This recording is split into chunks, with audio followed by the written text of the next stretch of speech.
آج ہم آپ کو ہندوستان کے اندر مغلیہ خاندان کی تاریخ یا اس کے تعارف پر بات کریں گے۔ یہ مغلیہ خاندان تھا کون؟ یہ مغل تھے کون جو ہندوستان میں آئے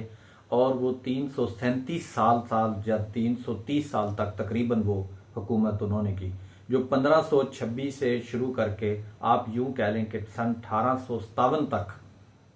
جو ان کی حکومت تھی کسی نہ کسی طریقے سے بنی رہی۔ تو آئیے دیکھتے ہیں، آج آپ کو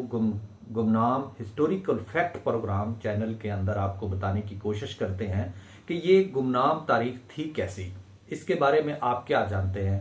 جناب والا، مغل جو تھے، مغل وسطی ایشیا کے ترک منگول نسل سے تعلق رکھتے تھے، اور وہ جنہوں نے 16ویں صدی کے آغاز میں ہندوستان کے اندر ایک بڑی سلطنت قائم کی۔ ان کے بانی ظہیر الدین بابر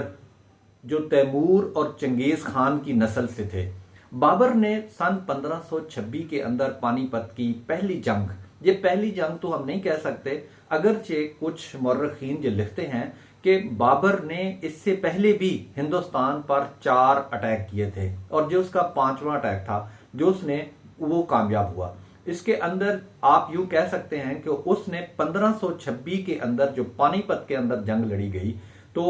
جو ابراہیم لودھی کے خلاف تھی، جو لودھی ڈائنسٹی کے خلاف تھی، تو اس کے اندر ظہیر الدین بابر کامیاب ہوا، اور وہاں 1526 سے ہی مغلیہ خاندان کی حکومت کا آغاز ہوتا ہے۔ مغل اصل میں وسطی ایشیا کے فرغانہ، سمرقند اور بخارا کے خطے سے آئے تھے۔ اصل میں جو ظہیر الدین بابر کا باپ عمر شیخ مرزا، اس کے پاس فرغانہ کی ایک چھوٹی سی ریاست تھی، تو جب وہاں پر کچھ عرصے کے بعد جب بابر کا والد عمر شیخ مرزا وفات پا گئے، وہ بابر بالکل چھوٹی عمر میں تھا، کہا جاتا ہے کہ صرف 13 سال کی عمر کا تھا، تو اس وقت وہ ان کے عمر شیخ مرزا والد جو تھے وہ وفات پا گئے، تو یہ فرغانہ کی ریاست ظہیر الدین بابر کے ہاتھ آئی۔ تو ظہیر الدین بابر نے، جیسا کہ وہ بچہ تھا لیکن اس کے اندر ایک اور چیز تھی کہ وہ دنیا کو فتح کرنے کا ایک خواب لے کر بیٹھا ہوا تھا۔ یہی وجہ ہے کہ کئی بار اسے فرغانہ کھونا پڑا، اور کئی بار اسے فرغانہ پر دوبارہ قبضہ بھی ہوا۔ سمرقند کو کھویا اور سمرقند پر قابض ہوا، بخارا کو کھویا پھر بخارا پر قابض ہوا، کابل کو کھویا کابل پر قابض ہوا۔ تو اس طریقے سے آخر کار وہ 1526 میں ہندوستان کی سرزمین پر قدم رکھتا ہے، ابراہیم لودھی کے خلاف وہ جنگ لڑتا ہے، اور اس دہلی سلطنت کے اندر وہ جناب والا ایک بڑا کردار ادا کرتا ہے اور مغلیہ سلطنت کی بنیاد رکھ دیتا ہے۔ آپ یوں کہہ سکتے ہیں کہ اس مغلیہ خاندان کی ثقافت جو تھی، اس ثقافت میں فارسی، ترک اور ہندوستانی روایات کا ایک حسین امتزاج تھا۔ مغل حکمرانوں نے نہ صرف سیاسی طور پر بلکہ ثقافتی، عالمی اور عمرانی لحاظ سے بھی بر صغیر کو ترقی کے لیے نئی بلندیاں طے کیں۔ آپ کہہ سکتے ہیں کہ